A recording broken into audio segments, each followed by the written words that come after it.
Olá, boa tarde a todos.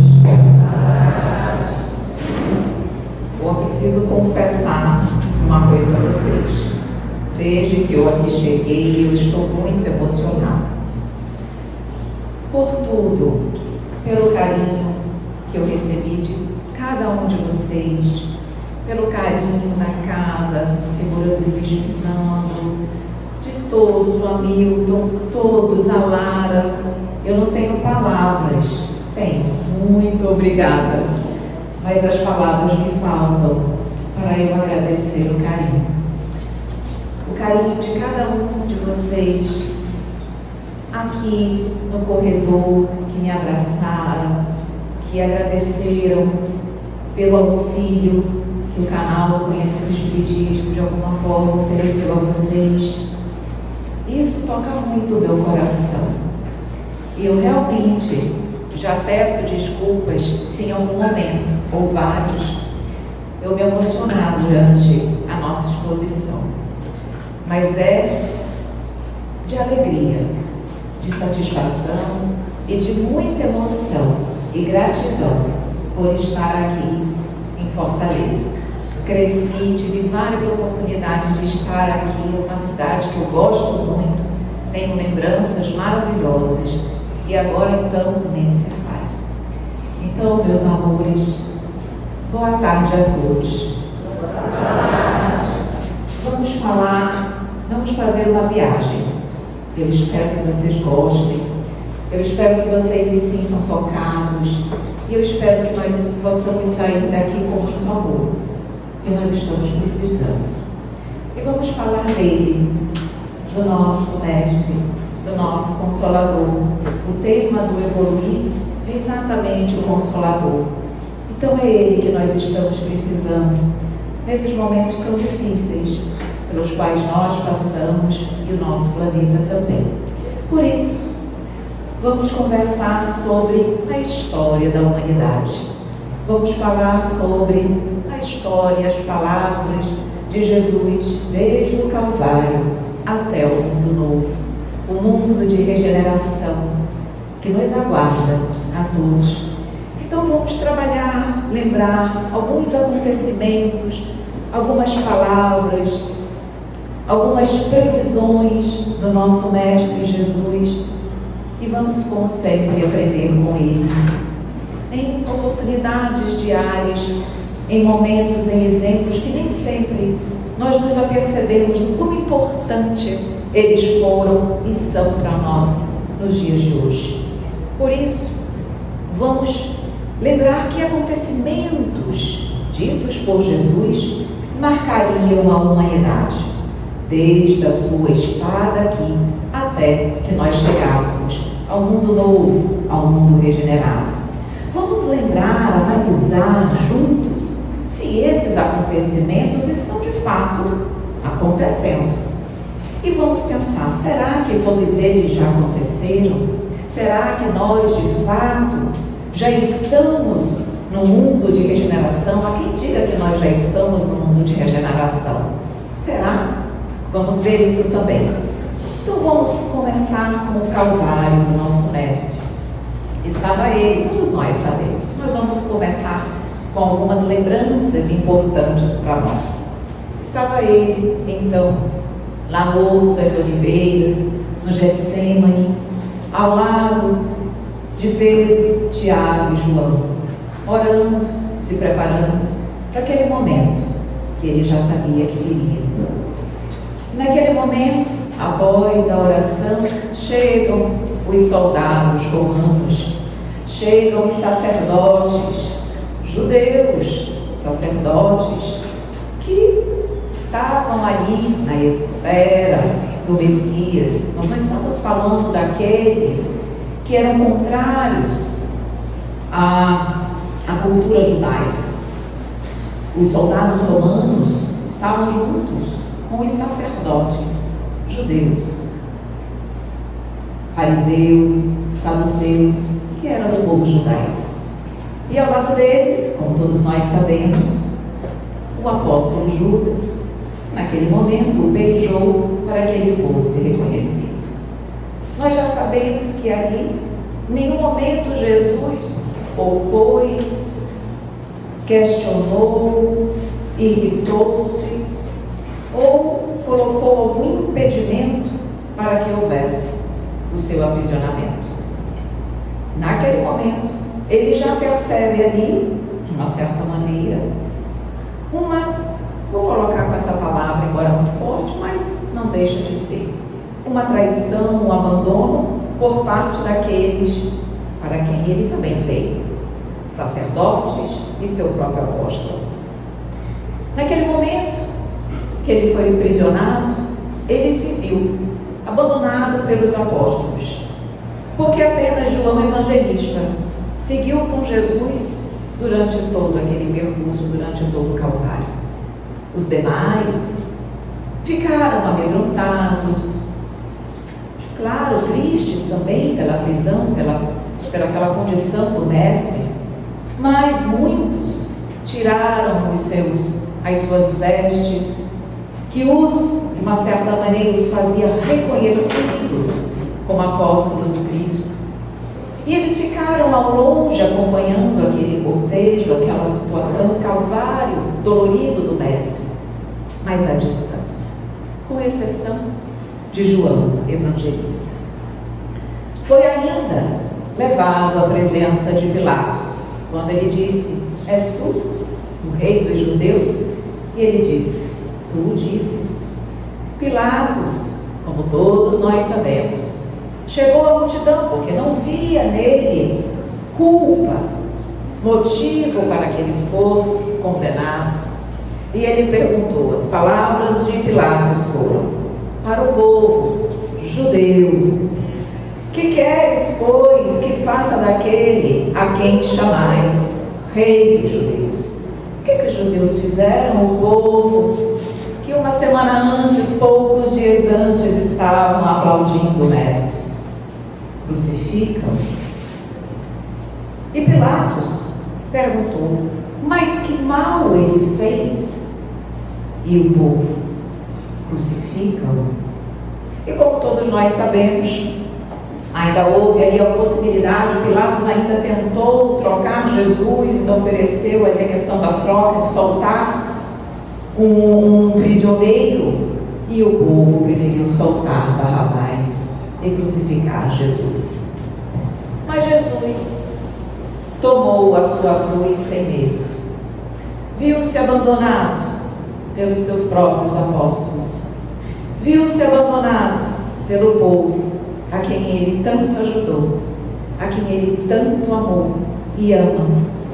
Viu-se abandonado pelo povo que até hoje ele trabalha dia e noite para nos ver felizes. E seguiu caminhando, sereno, até a cruz, até, como nós sabemos, o Gólgota, chamado lugar da caveira, e lá ele foi crucificado. Deixou-se imolar, sem qualquer revolta, sem qualquer sentimento de contrariedade. E nós já vamos aí, nesse momento, tirar um grande aprendizado. Porque ele, naquele momento, ele estava sendo fiel a Deus. Ele nos deu o maior exemplo, dentre tantos, naquele momento, que foi a fidelidade a Deus e o amor a cada um de nós. Porque o amor, meus amigos, ele é doação, sem esperar retribuição. Quem ama, renuncia a si mesmo pelo outro. Quem ama, não espera que o outro reconheça o bem que se faz. Simplesmente ama, se doa, entrega a si mesmo. Até porque Deus tinha, naquele momento, a compreensão da entrega, do trabalho, do esforço do seu próprio filho. Jesus tinha o reconhecimento e a gratidão de Deus. A nossa, ele conhecia e conhece as nossas imperfeições, a nossa pequenez. Ele não esperava isso de nós. Ele só queria nos amar. E como história de Jesus, nós temos que trazer para o nosso dia de hoje. Porque há quem diga, Evelyn, aquilo foi no passado. Jesus viveu numa época, ali no tempo, há mais de 2000 anos. É difícil nós concatenarmos o que aconteceu lá com o que nós vivemos no hoje. Será mesmo? Será que isso muitas vezes não é uma desculpa? Que cada um de nós, nosso consciente ou inconsciente, procura encontrar desculpas para as nossas escolhas ainda infelizes? Porque todos nós, é natural ainda da nossa condição evolutiva, é natural que todos nós gostemos de ser, de alguma forma, de recebermos um obrigado, de sermos retribuídos de alguma forma. Ainda é normal. Mas nós precisamos lembrar que não é necessariamente para isso que nós estamos aqui. Nós estamos sim para amar. Mesmo aqueles que nos abandonam, mesmo aqueles que não reconhecem o nosso auxílio, mesmo aqueles que nos viram a face, mesmo aqueles que falam mal de nós. Será que nós, para esses, nós estamos conseguindo agir como Jesus? Porque é muito fácil nós amarmos os que nos amam, os que sorriem para nós, os que nos abraçam. Mas o nosso grande desafio está exatamente naqueles mais difíceis, naqueles que testam e nos colocam à prova todos os dias. Como nós estamos nos portando diante dessas pessoas? E nós vamos fazer uma caminhada aqui, onde eu vou trazer muitas reflexões para vocês. Algumas o nosso coração vai dizer, não estou saindo muito bem, mas eu prometo que nós vamos terminar sorrindo, tá? Mas isso vai acontecer. Pois muito bem, ele mostrou então esse amor por todos nós. Quando ele estava, como eu falei, João Evangelista foi o único que o acompanhou. Vocês sabem também que ele estava ao lado de Maria. Vocês devem lembrar que Jesus, quando estava naqueles seus momentos finais, ele olhou para João Batista, olhou para sua mãe e ele disse, olhando para João Batista, aí está a tua mãe. E olhou para Maria, sua mãe, e disse, aí está o teu filho. Mais um grande e maravilhoso exemplo de Jesus que nós temos dificuldades de aplicar. O que Jesus mostrou naquele momento? A universalidade do amor. Naquele momento, ele saiu daquele amor egoísta, meu filho, minha mãe, meus laços familiares, meus. Naquele momento, ele nos exemplificou o coroamento do amor universal.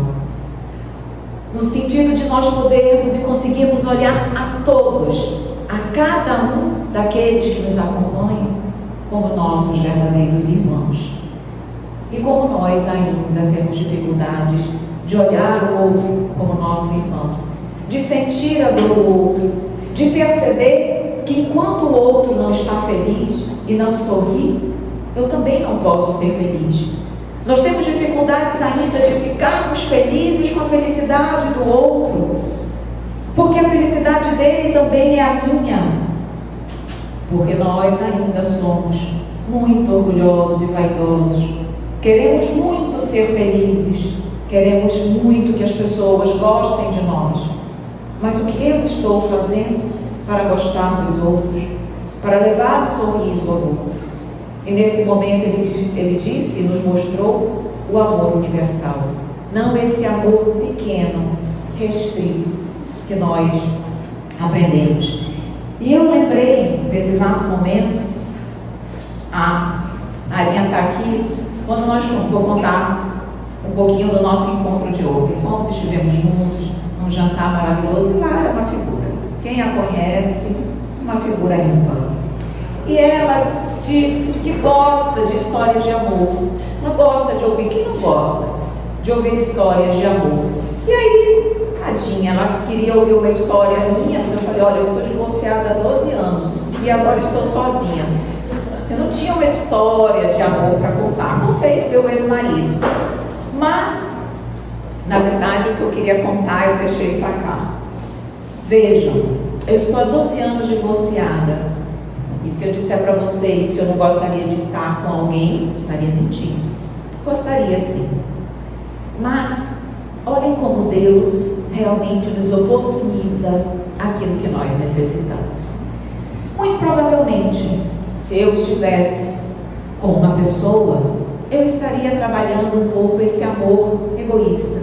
Eu estaria me doando plenamente para esse amor, e talvez eu estivesse deixando de trabalhar uma outra história de amor, que é o amor pelas pessoas. Em um determinado momento da minha vida, quando eu triste estava por estar sozinha, a espiritualidade sempre maravilhosa me disse: vou me emocionar, minha filha, ame a cada um que se aproximar de você. Você pode não ter o amor de um companheiro, mas quantos corações você pode levar o seu amor? Quantos corações você pode abraçar? Quanto amor você pode viver? Quanta felicidade você pode gerar? E hoje eu posso dizer com toda a sinceridade no meu coração, estar aqui ao lado de vocês, recebendo esse sentimento, este carinho, este amor que cada um de vocês me oferece, é um dos momentos mais felizes da minha vida. E hoje, o amor que eu recebo me torna e me faz muito feliz. Então vejam que a minha necessidade era trabalhar o amor universal, o amor pela humanidade, o amor por cada um de vocês, que são meus irmãos, e que se talvez eu estivesse numa outra condição, eu não os veria dessa forma.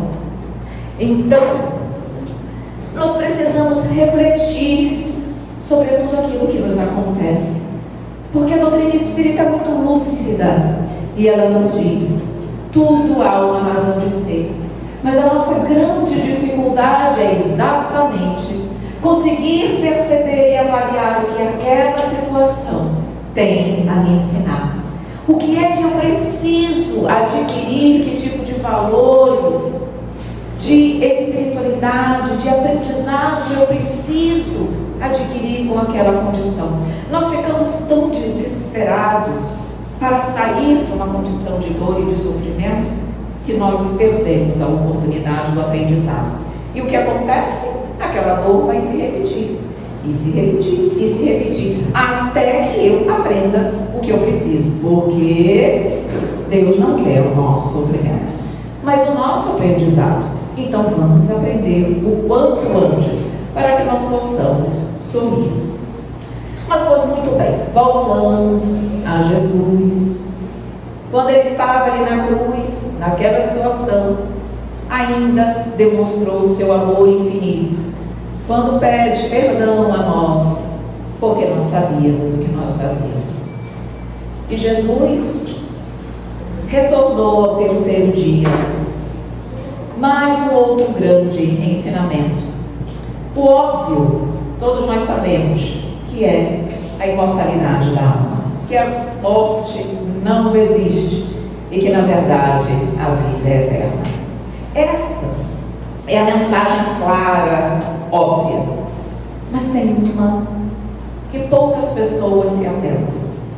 É o seguinte: quando Jesus realmente pereceu na cruz, os seus apóstolos e aquelas pessoas que eram fiéis, os verdadeiros cristãos que se sentiam envolvidos pela mensagem do Mestre, ficaram muito entristecidos, ficaram abatidos, ficaram desanimados.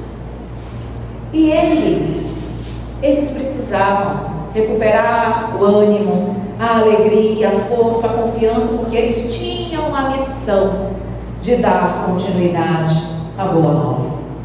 Eles precisavam levar ao mundo a palavra divina do Mestre querido. E quando Jesus ressuscitou, que ele apareceu na estrada de Emaús a 2 apóstolos, que ele se fez presente em vários momentos, ele trouxe a alegria. Ele trouxe a seguinte mensagem para cada um de nós: eu não abandono nenhum de vocês. Nos momentos mais difíceis, nos momentos mais tristes, nos momentos mais dolorosos da sua vida, eu estou aqui. Eu voltei, eu venci a morte para trazer-te novamente o ânimo, para que a tua alma possa se elevar, para que a tua alma possa se alegrar, para que tu possas seguir perseverante e confiante nessa jornada, porque tu és importante para mim. Tu és meu irmão, filho de Deus, e enquanto uma criatura na terra estiver sofrendo em lágrimas, eu aqui estarei, porque ele também disse: nenhuma de minhas ovelhas se perderá. E naquele momento, então, com o seu retorno, os apóstolos ganham um novo ânimo para seguirem na trajetória de divulgação da Boa Nova por toda a humanidade, para toda a humanidade. E trazendo para nós, Jesus faz isso todos os dias conosco. Quando nós estamos aqui, tendo a oportunidade de receber as vibrações dessa casa, as orientações dessa casa, os estudos dessa casa, as palestras dessa casa, o apoio espiritual dessa casa, aqui na internet, de um livro, é Jesus que está conosco nos nossos momentos difíceis, dizendo: alegra-te, filho, alegra-te, eu estou aqui. Eu sou aquela mão amiga, aquele amigo oculto, que tu podes não me ver como tu enxergas as pessoas, mas eu estou aqui, todos os dias ao teu lado. Sorri, caminha, levanta, dá um passo, que tudo vai ficar melhor. Então ele faz isso todos os dias conosco, nos mostrando, nos restituindo a energia e a força moral. Mas quando ele aqui esteve, ele sabia que a sua mensagem não seria facilmente implantada sobre a terra. Por isso, no seu último discurso, no seu último sermão, nessa semana onde ele foi aprisionado, ele nos trouxe o sermão profético. Ali ele disse o que aconteceria com a humanidade, até que a humanidade pudesse chegar ao mundo novo, até que a humanidade pudesse ser feliz. Ali ele nos trouxe o percorrer, o caminhar da humanidade até o mundo novo, que é a nossa destinação.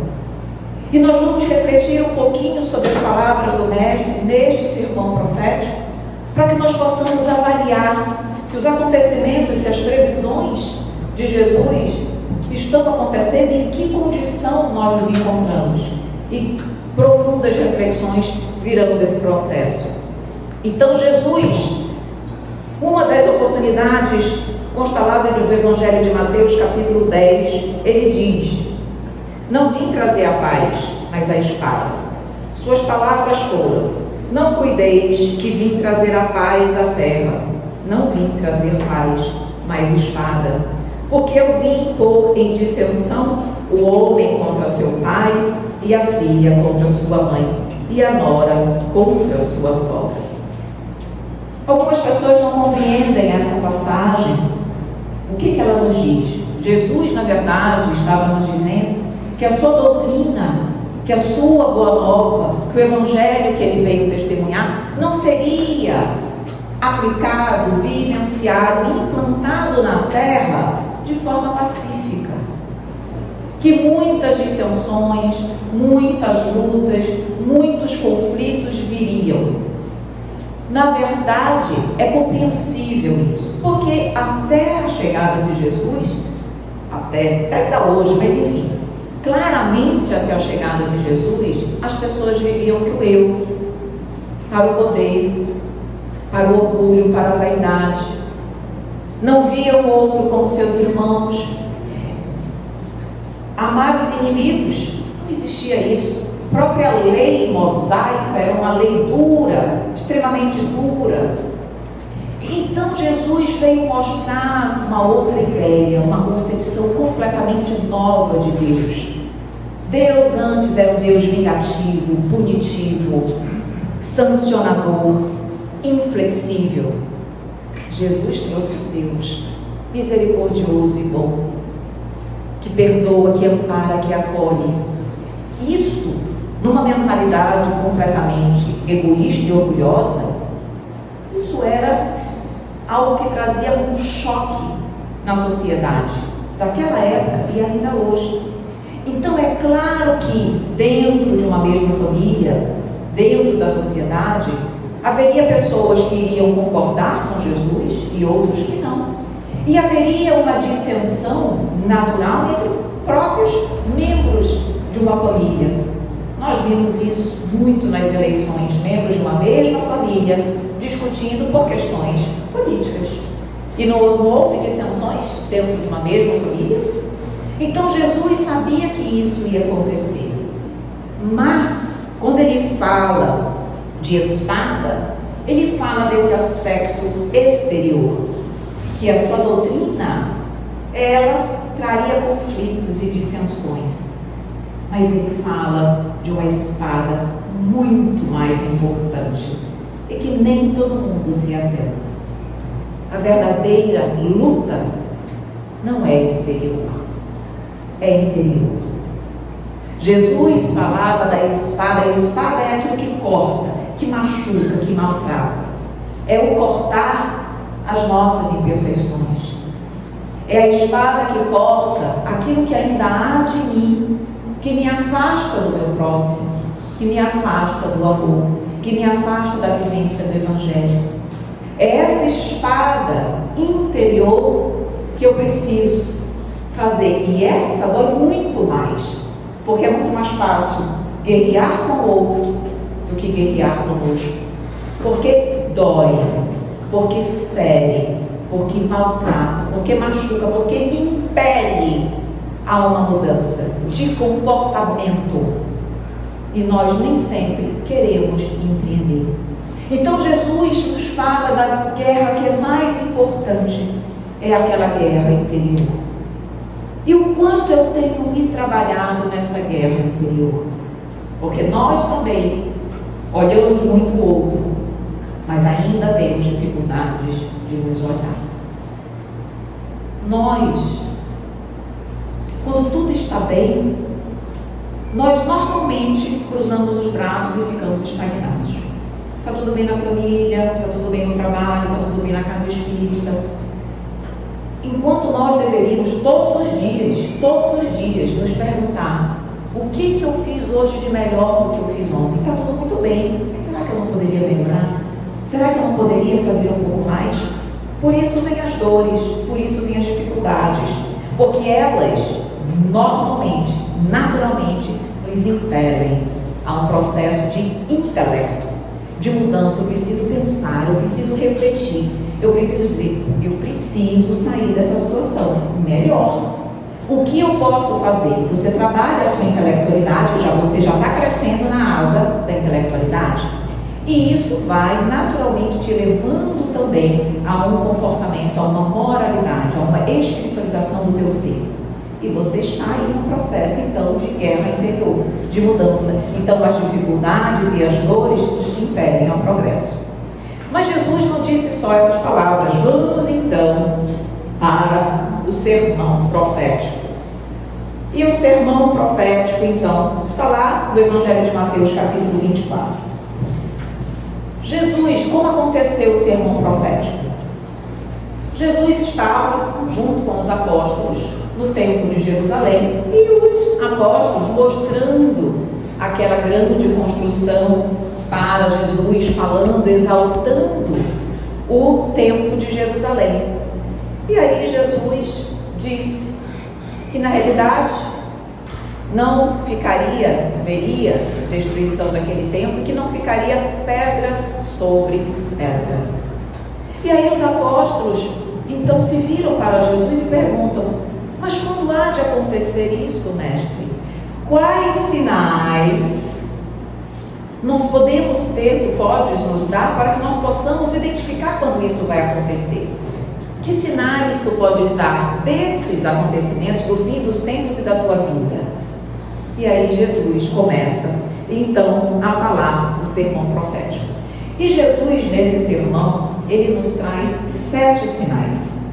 São 7 sinais do que ele chama fim dos tempos. Nós vamos entender o que significa isso e a sua chegada, a sua vida. Então vamos com calma. Primeiro sinal que Jesus falou: chegada dos falsos cristos. Jesus disse assim: porque muitos virão em meu nome dizendo, eu sou Cristo, e enganarão a muitos. Quem são esses falsos cristos, Evelyn? Eu não estou vendo ninguém se chamar, se auto-intitular Cristo. Que falsos cristos são esses? Falsos cristos, meus queridos amigos, são inteligências, espíritos encarnados ou desencarnados, espíritos extremamente inteligentes, mas de baixa moralidade. São espíritos extremamente magnéticos, que conseguem arrebanhar multidões, mas que vêm ao planeta com ideologias nefastas. Vêm plantando, vendendo como se fossem a solução do mundo, mas na verdade não são.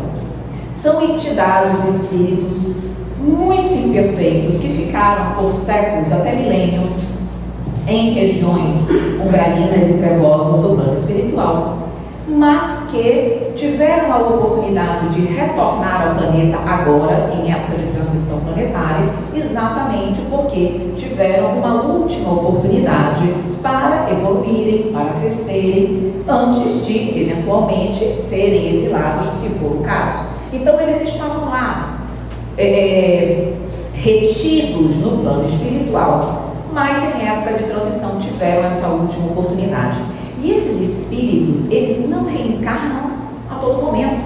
Eles não reencarnam em massa. Porque eles são espíritos, exatamente pelo magnetismo e por conseguirem arrebanhar multidões, eles causam uma convulsão na humanidade muito grande. Eles tiram a paz, a harmonia do planeta. Então, eles não reencarnam com frequência o tempo todo, exatamente para não tirarem a harmonia e a ordem do planeta. Mas em época de transição, eles reencarnam em massa, exatamente por essa última oportunidade de eles evoluírem, de eles crescerem e de eles permanecerem no mundo regenerado. Mas eles trazem as suas ideologias nefastas. E é como que nós podemos reconhecer os falsos cristos?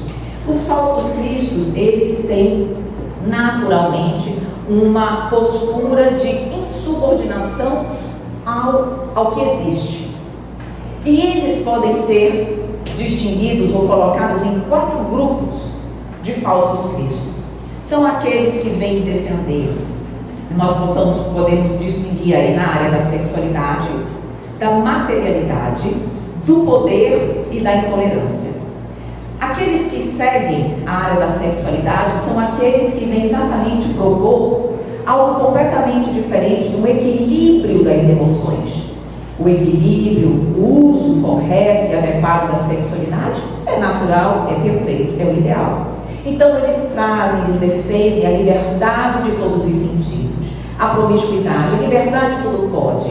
Enquanto o apóstolo Paulo dizia, tudo eu posso tudo fazer, mas nem tudo me convém, os novos dizem, tudo eu posso fazer e tudo me convém.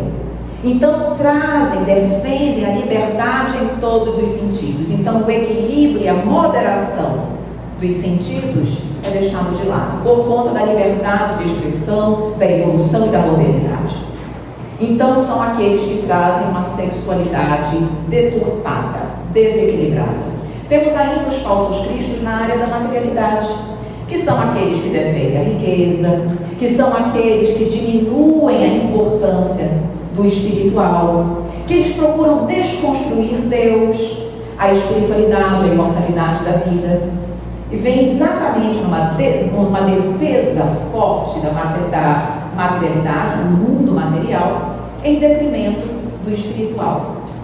Há ainda aqueles que trabalham na questão do poder, os senhores do poder. São aqueles que querem dominar, são aqueles que querem realmente ter muito, são aqueles que querem escravizar, são aqueles que querem dominar. Querem que as pessoas, querem levar as pessoas não até Deus, querem levar as pessoas até si mesmos. Então nós vemos muito, nós estamos vendo isso na humanidade muito. E o quarto viés dos falsos cristos é a intolerância. Intolerância social, intolerância religiosa, intolerância política, intolerância de raças. Então hoje nós percebemos as pessoas extremamente intolerantes, muitas seguindo os falsos cristos. E são pessoas, como nós dissemos, extremamente inteligentes, então que conseguem arrebanhar multidões para as suas ideologias nefastas. Então, vocês acham que nós estamos vivenciando o primeiro sinal? Porque Jesus, quando vai falar do sermão profético, ele vem falar desse período de transição até a chegada do mundo novo. Então, conseguimos identificar. Segundo sinal que Jesus nos fala: guerras, rumores de guerras e cataclismos. Ele diz assim: e ouvireis de guerras e de rumores de guerras. Olhai, não vos assusteis, porque é esperto que isso tudo aconteça. Mas ainda não é o fim. Porquanto se levantará nação contra nação, reino contra reino, e haverá fomes e pestes e terremotos em vários lugares. Mas todas estas coisas são o princípio das dores. Aqui as pessoas imaginam cataclismos, guerras, fomes unicamente físicas.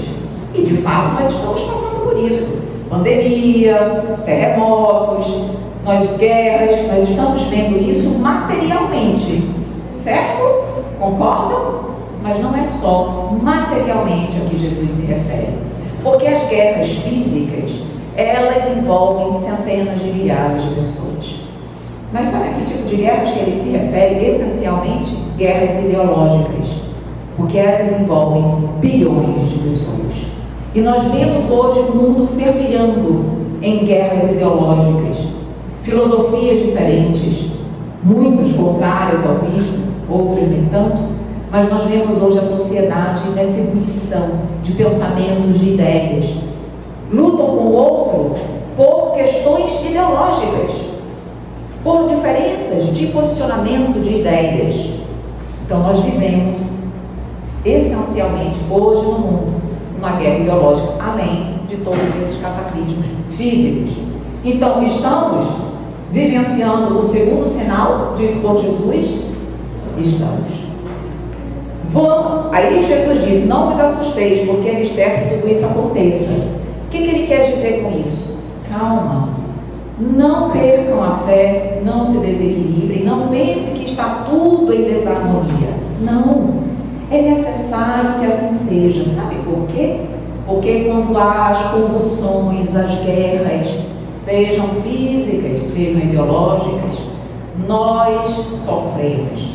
E a dor nos leva à reflexão, nos leva ao aprendizado. A dor tem um caráter educativo. E nós, por sermos ainda espíritos imperfeitos e resignados, revoltados diante da lei, acabamos passando e precisando passar pela dor para que ela possa nos levar à depuração espiritual. Então ele disse: é necessário que assim seja, para que vocês possam, para que a humanidade possa ascender. E ele disse: todas essas coisas são o princípio das dores. Princípio de que dores? Princípio das dores que fazem parte, caracterizam um período de transição planetária. Período de transição planetária é um dos períodos mais difíceis para qualquer planeta, principalmente nós que estamos saindo da condição de mundo de expiações e de provas para o mundo de regeneração, porque há todo esse processo, ebulição, muitos espíritos ainda imperfeitos que estavam retidos, voltam para reencarnar. Então a humanidade fica sacudida por várias emoções. Então é muito mais difícil para nós viver nessa condição. E Jesus fala isso agora no sermão profético. Aí ele continua, terceiro sinal, a perseguição dos cristãos. Ele diz: então vos hão de entregar para serdes atormentados, falando isso para as pessoas, e matar-vos-ão, e sereis odiados de todas as nações por causa do meu nome. E hoje nós percebemos o quanto aqueles que lutam, que trabalham, que buscam o bem, são perseguidos, seja nas vias públicas, seja nas redes sociais. Aqueles que defendem a vida, que são contrários ao aborto, que defendem a mulher, que são contrários à eutanásia, enfim, que defendem, que valorizam a vida, quantos desses cristãos não são odiados, não são agredidos? Aqueles que procuram fazer o bem, que dizem: ama teus inimigos, perdoa. Que é isso? Deixa disso. Tenha que revidar. Então nós percebemos que o comportamento educativo que o cristão deve ter vivencia hoje perante a humanidade isso que ele diz, essa perseguição, como se esse comportamento fosse inadequado. Vocês acham que nós estamos vivenciando isso nos dias de hoje? Então, quarto sinal de Jesus, devidamente comprometido, comprovado. Um é na sequência do outro. Aí Jesus diz: virão as traições e ódios. Ele diz: nesse tempo, muitos serão escandalizados e trair-se-ão uns aos outros. Olha o que ele diz agora: e uns aos outros se odiarão. Meus amores, nós vivemos imersos numa imensidão de ódios na sociedade, na humanidade hoje. Nós vemos as pessoas cristãos que se dizem, intitulam espíritas cristãos, seguidores do Cristo. Nós vemos pessoas como nós se odiando. Nós vemos a humanidade hoje, nós que nos dizemos cristãos, traindo os nossos próprios sentimentos e valores, brigando com os nossos entes familiares por questões ideológicas, por condicionamentos. Não vou entrar no mérito aqui, mas inúmeros.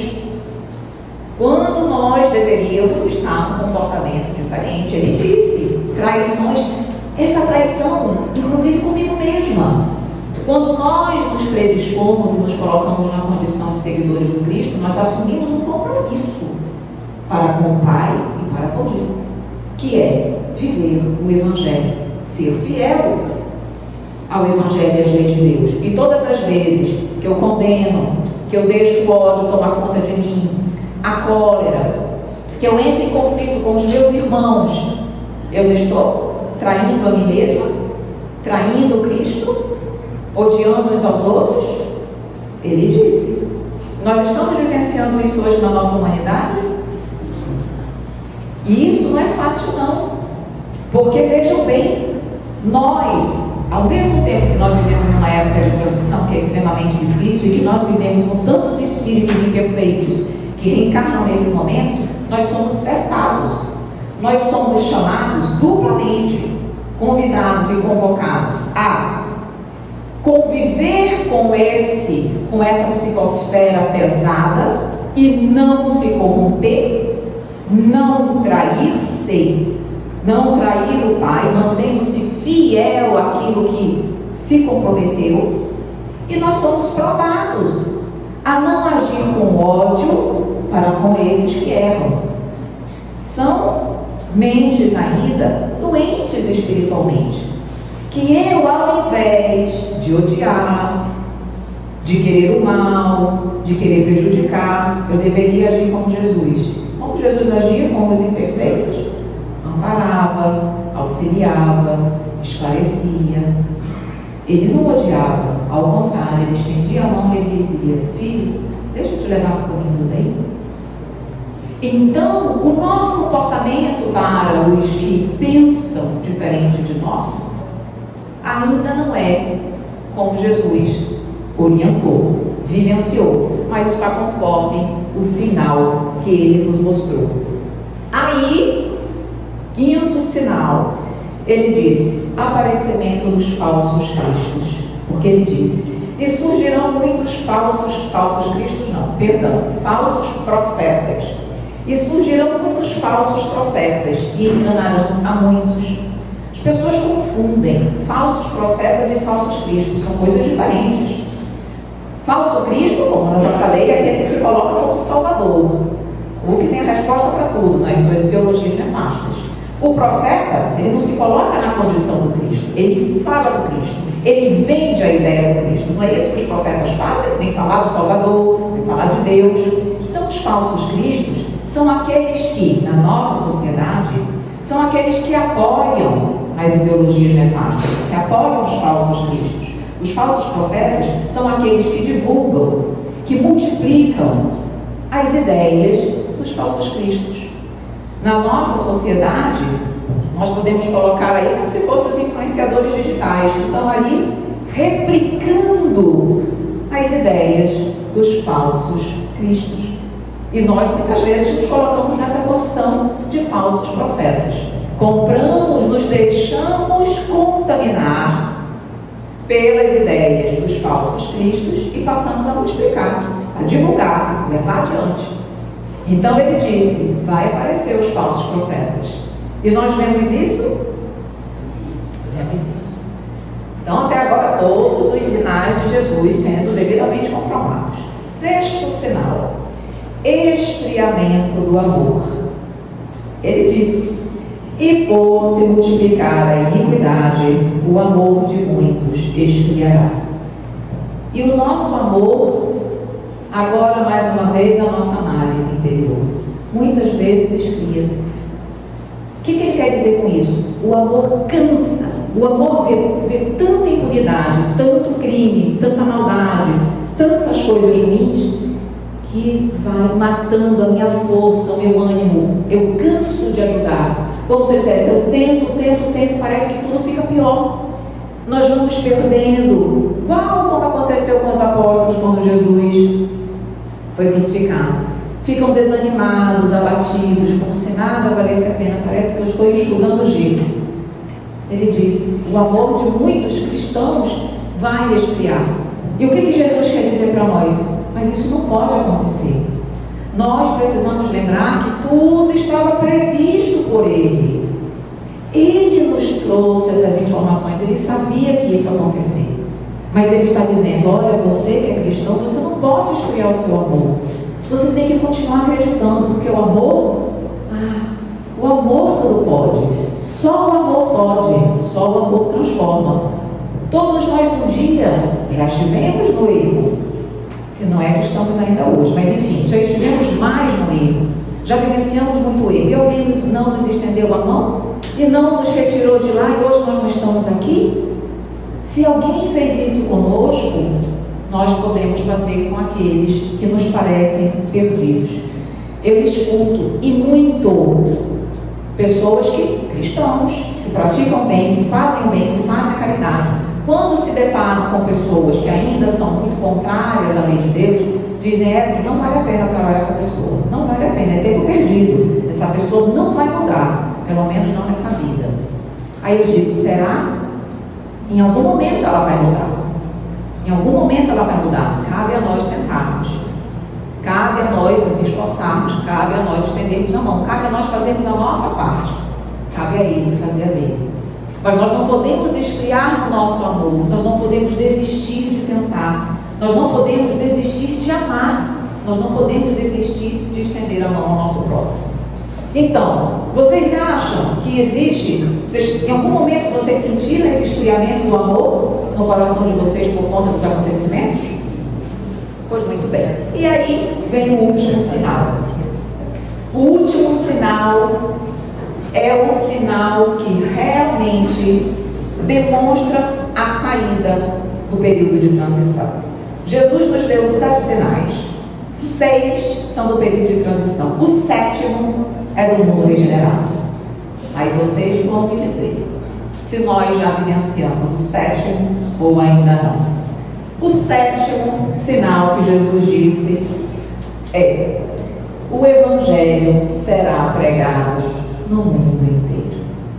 Ele disse: mas aquele que perseverar até o fim, esse será salvo. E este evangelho do reino será pregado em todo o mundo, em testemunho a todas as nações, e então virá o fim. Evangelho ser pregado em todo o mundo. Será salvo quando nós seremos salvos, não do outro, de nós mesmos, onde todo o planeta viverá verdadeiramente a lei de amor e de fraternidade, onde todos nós verdadeiramente conseguiremos olhar um ao outro como verdadeiros irmãos.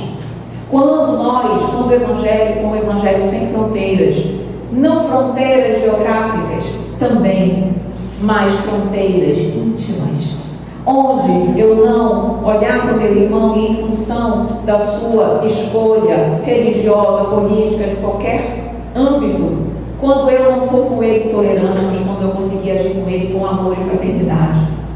Eu pergunto a vocês, vocês acham que hoje o planeta vive o Evangelho na sua totalidade? Não.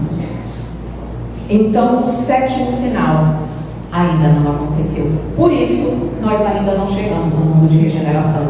Porque ele disse, quando acontecer, então virá o fim. Virá o fim do que? Do mundo? Não, claro que não. O fim da transição, o fim de um mundo de iniquidade, o fim de um mundo de materialidade, o fim de um mundo de ódios, o fim de um mundo de imperfeição. Esse será o fim. Mas nós ainda não chegamos nesse fim. Nós ainda estamos, todos os outros sinais, então ainda estamos na transição. Mais um dia virá. E é isso que eu quero começar a deixar ideias positivas. As pessoas pensam que o sermão profético de Jesus é um sermão negativo. Não é. Ao contrário, é um sermão bom que nos traz e termina com algo bom, algo que nos traz esperança e diz, confia, segue amando, porque o fim será exatamente um mundo regenerado. E tu vais ter, se tu perseverares, não perderes o teu amor, tu vais ter a oportunidade de ficar aqui na terra, receber o presente de ficar na terra no mundo regenerado, de sentir a felicidade mais constante, mais plena, mais perene, de sentir realmente que tu fazes parte de um mundo onde os espíritos são mais evoluídos. Então é isso que nós precisamos lembrar, porque nesse momento será a vitória do Cristo. A vitória do Cristo sobre tudo aquilo que nós ainda vivenciamos na humanidade. Mas nós estamos sendo chamados para esse compromisso, porque isso vai depender de cada um de nós. Nós somos guerreiros chamados para o Cristo e nós precisamos nos colocar nessa função. Pois muito bem, aí nessa época virá um mundo novo, a época da regeneração, que não será um movimento parcial, localizado, mas universal. Hoje nós ainda percebemos isso de uma forma muito pontual, em determinados ambientes do planeta, em determinados países, em determinados continentes, de uma forma mais forte ou mais fraca. Mas no mundo regenerado será algo que é universal e global. E nós trazemos aqui as principais características do mundo de regeneração. Vamos nos preparar para isso. Primeiro sinal, primeira característica, crescimento moral.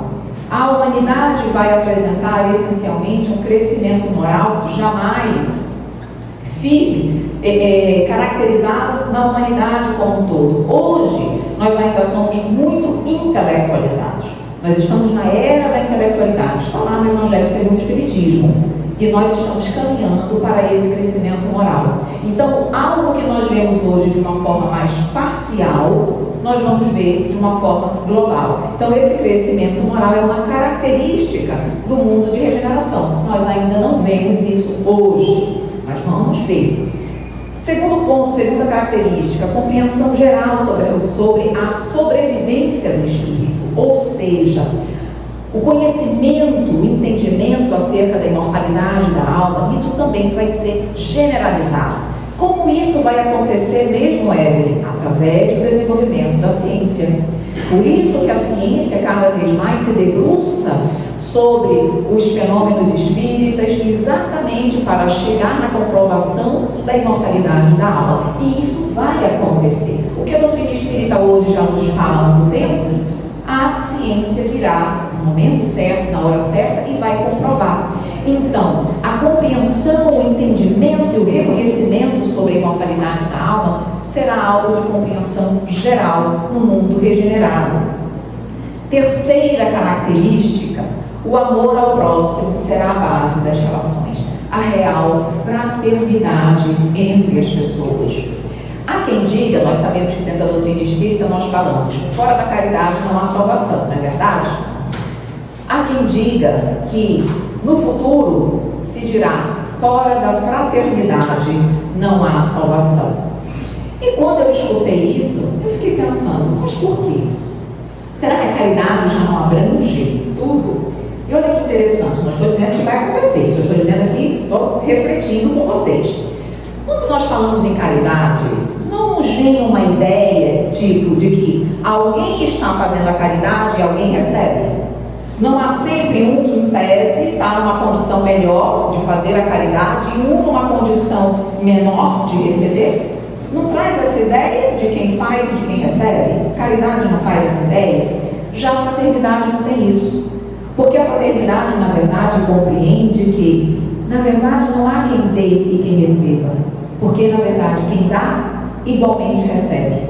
Ou seja, não há ninguém melhor numa condição superior e outro inferior. Estamos todos na mesma condição. A fraternidade, ela traz essa ideia de igualdade, de irmandade e não de superioridade, seja de que condição for, física ou espiritual, moral, o que for. Então, quando eu escutei isso, eu falei, gosto. Não sei se vai vingar, mas me é palatável, faz sentido para mim. Então, o amor será a base das relações no mundo regenerado. Ainda não é a nossa realidade hoje, mas um dia será.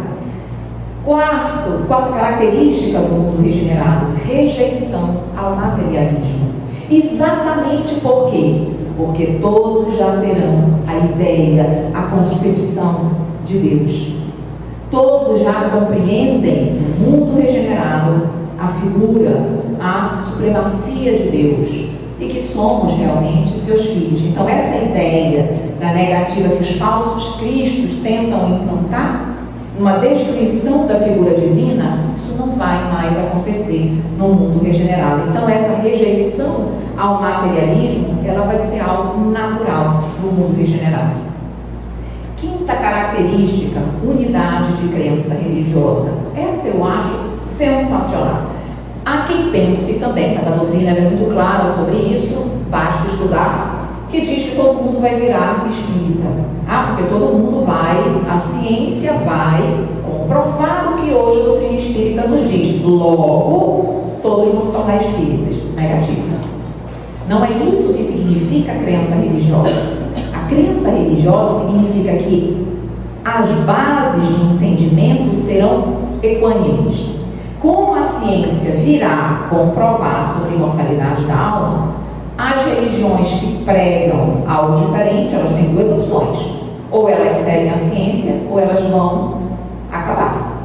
Porque a humanidade vai seguir com a ciência. Então, as religiões vão continuar existindo, mas vão acolher as informações, as descobertas científicas, mas vão continuar dentro ali das suas religiões, das suas crenças, dos seus vários tipos religiosos. Então vamos continuar tendo os espíritas, vamos continuar tendo os protestantes, os católicos, os budistas, mas as verdades trazidas pela doutrina espírita, essencialmente no que tange a imortalidade da alma, será algo comum entre todas as religiões. Então isso fará com que a crença, essa unidade de crença religiosa, estabeleça-se. E isso, claro, naturalmente vai ser um fundamento, a base dessa fraternidade universal que nós comentamos. Porque exatamente hoje, o que acontece? Como cada religião traz a sua verdade, uma religião não conversa com a outra. Faz sentido? Ora, quando as verdades bases se igualam, esse diálogo se faz possível. Por isso a fraternidade que hoje nós ainda não vemos, nós iremos ver no mundo regenerado. Sexta característica do mundo regenerado: as mudanças atingirão todas as áreas do saber humano. Essas mudanças significam a humanização da sociedade. Porque hoje nós ainda trabalhamos a questão da fraternidade, da humanidade, muito dentro do meio religioso. Mas as instituições políticas, a sociedade como um todo fora do meio religioso, nem sempre agregam, aceitam, implantam, vivenciam isso. E essa mudança ela não vai se dar única e exclusivamente a nível religioso, mas vai se dar a nível social. Então, as instituições, a sociedade, o mundo vai pensar, vai trabalhar, vai difundir essa mesma humanização de todos. E uma sétima característica, que as ideias espíritas servirão de apoio à melhoria espiritual. Servirão de apoio.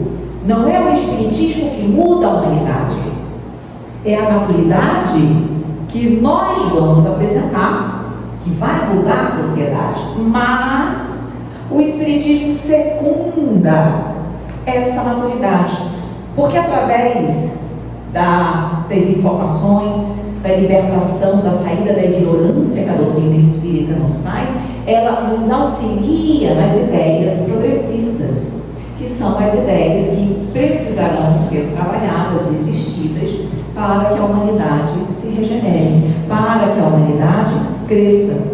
Então é essa madureza da sociedade que fará com que haja um mundo regenerado. E, já indo para o nosso final, nós temos 1h30 de exposição para depois vir as perguntas, eu deixei a cerejinha do bolo no fim. Qual será a cerejinha do bolo? A cerejinha do bolo é a geração nova. Está lá no livro A Gênese, no último capítulo, falando sobre os tempos são chegados, a geração nova. Porque a pergunta que não quer calar: será que eu vou fazer parte da geração nova? Eu queria, eu também. Vamos então conversar sobre a geração nova? A geração nova, primeira coisa que nós precisamos entender: essa geração nova não é necessariamente formada por espíritos, única e exclusivamente formada por espíritos mais elevados, formada por espíritos que já vivenciam o bem em toda a sua plenitude ou em quase toda a sua plenitude. Porque nós nos sabemos imperfeitos, certo? Nós nos conhecemos, mas sabemos que nós ainda não estamos nessa condição. Então aquela ideia é: será que eu vou ser exilada? Será que eu vou ficar aqui? Será que eu vou ter merecimento de ficar no mundo regenerado? Porque eu sei que eu sou imperfeita. Então o livro A Gênese nos diz: não será essa geração nova composta só desses espíritos. Claro que existirão grandes espíritos nessa condição, sim, e precisa ser assim para que eles possam orientar, para que eles possam comandar, para que eles possam dirigir a sociedade de um mundo regenerado. São eles que vão estar acima, coordenando, ajudando e conduzindo o restante da humanidade. Mas a doutrina espírita nos diz: aqueles que já estiverem propensos ao bem, mesmo ainda não sendo completamente bons, esses terão a oportunidade de permanecerem na Terra, porque na verdade, nos diz a doutrina, eles são ruins mais na superfície do que no conteúdo. O que ele quer dizer com isso? Que quando o meio externo me conduz para o bem, eu vou seguir para o bem. São pessoas que muitas vezes praticam o mal ou ainda não conseguem vivenciar o Evangelho plenamente, porque são levados pelo meio, pelas influências, se deixam levar, mas não são realmente, verdadeiramente, interiormente ruins. Na verdade, existem aqueles que fazem o mal, que se comprazem no mal e que gostam de fazer o mal e que querem continuar fazendo o mal. Esses vão ser exilados. Esses não vão ficar no planeta Terra. mas já aqueles que são tocados pelo bem, que já buscam o bem, que já querem o bem para si. Esses ainda não são plenamente bons, mas eles vão ter a oportunidade de permanecer na Terra, exatamente porque sob a influência moralizadora desses espíritos mais elevados que aqui estarão, nós iremos ser arrebatados pelo bem, porque a influência do bem, ela é forte, assim como a do mal também. Então, nos diz que nós temos chances. É isso que nos diz, nós temos chances de ficar aqui. E aí, qual será o papel do cristão? O que nós podemos esperar do nosso futuro, caso nós fiquemos no mundo regenerado? Porque já vimos que nós temos condições de ficar, certo? Então vou supor que eu vou ficar aqui. E aí, o que vai acontecer? Como será então a minha vida no mundo regenerado? Para onde eu irei? Quais trabalhos? O que me espera? Bom, interessante nós percebermos que hoje, vocês sabem disso, hoje, a nível de Brasil, aqui é, mundialmente falando, onde tem a maior concentração de espíritas, concordam? Isso não vai ser assim no mundo regenerado. Porque hoje nós estamos sendo preparados para, no mundo regenerado, multiplicarmos as verdades espíritas no planeta. Hoje nós estamos concentrados aqui no Brasil, como se nós estivéssemos numa universidade da alma. Nós somos graduados, fazemos mestrado, doutorado, pós-doutorado em espiritismo no Brasil. Estudamos aqui, que é um espetáculo, não é verdade? Para quê? Para nós sermos aproveitados. Deixando querendo derrubar aqui o culto. Para nós sermos aproveitados na próxima reencarnação, nas próximas. Então o que vai acontecer? Nós não iremos, embora, claro, nós estamos aqui nos esforçando para ficarmos no planeta. A nossa perspectiva eu vou nascer no Brasil? Muitos nascerão, mas muito menos do que hoje existe. Porque nós vamos ser espalhados pelo globo, exatamente para que nós possamos levar a doutrina espírita para o mundo. Uns nascerão fora do Brasil e fora do ambiente religioso. Lembram que nós falamos que uma das características do mundo regenerado é que a sociedade como um todo, ela vai ser mais moralizada e mais fraterna, fora, não só dentro do ambiente religioso? Como isso vai acontecer? Com mentes que foram preparadas na Universidade da Alma no Brasil, dentro da doutrina espírita, para que possam nascer fora, nesses ambientes, nessas outras instituições políticas, humanas, enfim, para levar a humanização que nós vamos ver no mundo regenerado. Faz sentido? Faz sentido. Outros vão nascer dentro do meio religioso, mas fora do Brasil. Para quê? Para levar o conhecimento, as ideias, as verdades espíritas para as outras religiões. Para que hoje o que existe, esse separativismo que existe entre as religiões, possa deixar de existir. E as religiões possam, de uma certa maneira, falarem a mesma língua. Quem vai fazer isso? Nós, que estamos sendo preparados para isso. Nós vamos estar lá em outros credos, em outros lugares, fora do Brasil. Outros vão nascer com as ideias inatas do Espiritismo. Não necessariamente serão espíritas, mas já trarão essas ideias inatas e onde quer que eles estejam, já vão, ideias progressistas, aprenderam, foram trabalhados para isso e vão levar esse conhecimento onde estiverem. Outros vão nascer no Brasil, mas fora do meio espírita. Para quê? Para levar as verdades, o conhecimento, tudo isso que nós estamos aprendendo e sendo preparados para as instituições, para a sociedade, para a humanidade, não necessariamente no meio espírita.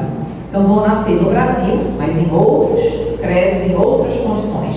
E uma pequena parte vai continuar no Brasil, dentro da doutrina espírita, para dar continuidade ao movimento espírita. Bem que desse não sobra mais a doutrina espírita. não vai ter um pouquinho, mas não tudo hoje nós vemos. Então, na verdade, eu vou finalizar com isso. Nós seremos pontos de luz onde nós formos plantados. Então vejam que nós estamos sendo cuidadosamente trabalhados por Jesus. Yes! Estamos sendo cuidadosamente, amorosamente trabalhados por Jesus. Pequenos pontos de luz que vão ser colocados, espalhados pelo nosso planeta. Mas muitos pontos de luz vão fazer com que a humanidade se ilumine. Então olhem, vejam, reflitam sobre a nossa responsabilidade. Assumimos um grande compromisso para com o Pai, para conosco. E nós somos capazes? Somos capazes. Estamos sendo preparados, temos o conhecimento. Nós precisamos trabalhar dia a dia o nosso coração para que o Cristo vença. Para que de fato o amor seja a luz da humanidade, seja o sentimento maior, seja a pedra que nos leva, a pedra que toca nos nossos corações, na nossa vida. Porque o amor, só o amor transforma. O amor tudo transforma. A mais pequenina centelha do amor é capaz de transformar os mais endurecidos corações. E nós hoje já somos transformados, modificados, se não totalmente, muito já por esse amor do Cristo. Mas que esse amor nunca se perca, que nós não nos percamos e que nós possamos continuar firmes e fortes nessa caminhada. E agora sim, eu prometo que eu finalizo. Mas eu finalizo com uma poesia. Eu sempre procuro trazer uma poesia, escrever uma poesia que possa trazer uma mensagem final, que possa trazer um pequeno resumo de tudo aquilo que nós conversamos, que seja uma última mensagem que fique para os nossos corações. E se nós estamos falando do Calvário ao Mundo Novo, a poesia se chama Do Calvário ao Mundo Novo. A evolução da humanidade é conquista para a posteridade, mesmo querendo sua brevidade, há na terra muita iniquidade. Ao Calvário mandamos Jesus, à morte o homem o conduz. Mas o Mestre carregou sua cruz, deixando sempre brilhar sua luz. Sem reprovar a ingratidão recebida, pediu ao Pai perdão por nossa desdita. Demonstrou no madeiro seu grande amor, ensinou ao homem a libertação pela dor. A ressurreição trouxe oportunas lições, auxiliando o ser a superar as aflições. Mostrou não ser a morte o fim da vida, sendo a imortalidade sempre mantida. Mas até a compreensão dessa verdade, vimos muita dissensão e atrocidade. Quase esquecida foi a humildade e também a religiosidade. Buscou ser a felicidade nas paixões, esquecendo Jesus e suas orientações. A guerra agora deve ser nos corações, cortando a espada as mais inclinações. É luta íntima e transformação pela dor, é a busca da renovação com ardor. Se queremos um mundo regenerado, vivamos o amor no coração renovado. Findando na terra a aflição, os dias de alegria chegarão. Bons espíritos aqui estarão, no mundo da regeneração. Deixará o ser a vida carnal, viverá a fraternidade universal. Estará o homem transformado, será a vitória do Cristo amado. Muito obrigada.